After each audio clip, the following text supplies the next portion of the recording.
ಎಲ್ಲರಿಗೂ ನಮಸ್ಕಾರ. ನಾನು ಸುಬ್ರಹ್ಮ ಮಾತಾಡೋದು. ನಮ್ಮ ಚಾನಲ್ಗೆ ಸುಸ್ವಾಗತ.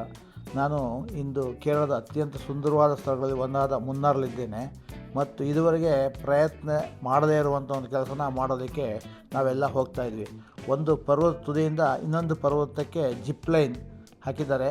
ಇದು ನನ್ನ ಮೊದಲ ಸವಾರಿ ಮತ್ತು ಪ್ರಾಮಾಣಿಕವಾಗಿ ಹೇಳಬೇಕಂದ್ರೆ ಉತ್ಸಾಹ ಮತ್ತು ಆತಂಕ ಎರಡೂ ಇದೆ, ಆದರೆ ಭಯನೂ ತುಂಬ ಇದೆ. ಸೊ ನಾವು ಈ ಸ್ಥಳವನ್ನು ತಲುಪಿದ ತಕ್ಷಣ ನಾನು ನೋಡಿ ಅದನ್ನು ಒಂಥರ ದಿಗ್ಭ್ರಮೆಗೊಂಡುಬಿಟ್ಟೆ. ಒಂದು ಕಡೆ ನಮಗೆ ಅಂತ್ಯವಿಲ್ಲದ ಚಹಾ ತೋಟಗಳು ಕಾಣಿಸ್ತಾ ಇತ್ತು, ಮತ್ತೊಂದು ಕಡೆ ಮಂಜಿನಿಂದ ಆವೃತವಾದ ಪರ್ವತ, ಅದರ ಮಧ್ಯದಲ್ಲಿ ಈ ಕಣಿವೆ. ಸೊ ಇದ್ರ ಮೇಲೆ ಸವಾರಿ ಹೊರಟಿರುವ ಜಿಪ್ಲೈನ್ ಇದೇನೇ ಆಗಿದೆ. ಇದು ಉದ್ದವಾಗಿತ್ತು. ಈ ತುದಿಯಿಂದ ಆ ತುದಿಗೂ ನೋಡಿದ್ರೆ ಸ್ವಲ್ಪ ಭಯಂಕರವಾಗೇ ಇತ್ತು. ಇದು ನಂದು ಮೊದಲ ಬಾರಿಗೆ ಜಿಪ್ಲೈನ್ ಆಗಿತ್ತು.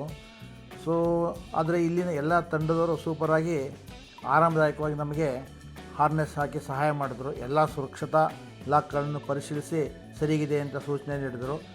ಸರಳವಾದ ನಿಯಮ, ಸ್ವಲ್ಪ ಬಿಗಿಯಾಗಿ ಹಿಡ್ಕೊಳ್ಬೇಕು, ಕಾಲನ್ನ ನೇರವಾಗಿ ನೀಡಿ ಅಂತ ಹೇಳಿದ್ರು. ನನ್ನ ಕೈಲಿ ಒಂದು ಕೈನಲ್ಲಿ ಆ ಒಂದು ಹಗ್ಗನ ಬದಲಾಗಿ ಹಿಡ್ಕೊಂಡು ಬಲಗೈನಲ್ಲಿ ನಾನು ಕ್ಯಾಮ್ರಾ ಹಿಡ್ಕೊಂಡು ನಾನೀಗ ಹೊರಟ ನಂತರ ಆ ಅದ್ಭುತವಾದ ಕಣಿವೆ ದೃಶ್ಯಗಳು ನೋಡ್ತಾ ಹೋದ್ವಿ. ಆ ಗ್ರೀನರಿ ಎಷ್ಟು ಸುಂದರವಾಗಿತ್ತು ಅಂದರೆ ಅದನ್ನ ಅಲ್ಲಿ ಹೋದಾಗಲೇ ಅನುಭವಿಸಬೇಕು.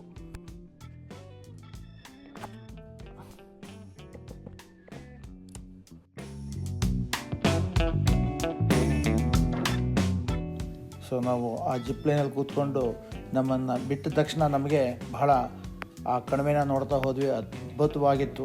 ಆ ಕಣಿವೆ ಎಷ್ಟು ಆಳವಾಗಿತ್ತು ಅಂದರೆ ಕೆಳಗಡೆ ನೋಡಿದ್ರೆ ಭಯ ಕೂಡ ಆಗ್ತಾಯಿತ್ತು. ಆದರೂ ಕೂಡ ನೋಡ್ತಾ ನಾನು ಆ ಒಂದು ಸೌಂದರ್ಯವನ್ನು ನಮ್ಮ ಕ್ಯಾಮ್ರಾದಲ್ಲಿ ಸೆರೆ ಹಿಡಿತಾ ಆ ತುದಿಗೆ ಹೋದ್ವಿ. ಕೇವಲ ಒಂದು 30-40 ಸೆಕೆಂಡಲ್ಲಿ ಆ ತುದಿನ ತಲುಪಿಬಿಟ್ವಿ. ಪುನಃ ನಮ್ಮ ಹಾಕಿರೋ ಹಾರ್ನೆಸ್ ಎಲ್ಲ ತೆಗೆದು ಪುನಃ ನಾವು ಕೆಳಗಡೆ ಒಂದು 10 ಸ್ಟೆಪ್ಸ್ ಇಳಿದ ಮೇಲೆ ಪುನಃ ಅಲ್ಲಿಂದ ನಮಗೆ ಲಾಕ್ ಹಾಕಿ ಈ ಕಡೆಗೆ ಹಾರ್ನೆಸ್ ಹಾಕಿ ಇಲ್ಲಿಗೆ ಕಳಿಸ್ಕೊಟ್ರು. ಪುನಃ ನಾವು ಎಲ್ಲಿ ಹೊರಟಿದ್ವಿ ಅದೇ ಸ್ಥಳಕ್ಕೆ ಬಂದ್ವಿ. ಬಹಳ ಒಂದು ಅದ್ಭುತವಾದ ನಮಗೆ ಈ ಆಟ ಬಹಳ ನನಗೆ ರೋಮಾಂಚನಕವಾಗಿತ್ತು. ನನ್ನ ಜೀವನದಲ್ಲಿ ಇದೇ ಮೊದಲ ಬಾರಿಗೆ ನೋಡಿದ್ದು ಕೂಡ. ಇದನ್ನು ಮಾಡಿದ್ವಿ. ಹಾಗೆ ಕೂಡ ನಮ್ಮ ತಂಡದಲ್ಲಿ ಬಂದಿದ್ದ ನಮ್ಮ ಜೊತೆ ಎಲ್ಲರೂ ಕೂಡ ಈ ಒಂದು ಅನುಭವನ ತೊಗೊಂಡ್ರು. ಸೊ ನೀವುಗಳು ಕೂಡ ಇದನ್ನು ಪ್ರಯತ್ನ ಮಾಡ್ಬೋದು ಮುನ್ನಾರಿಗೆ ಬಂದು, ಅಥವಾ ಜಿಪ್ಲೈನ್ ಎಲ್ಲಿರುತ್ತೆ ಅಲ್ಲಿ ನೋಡಿ.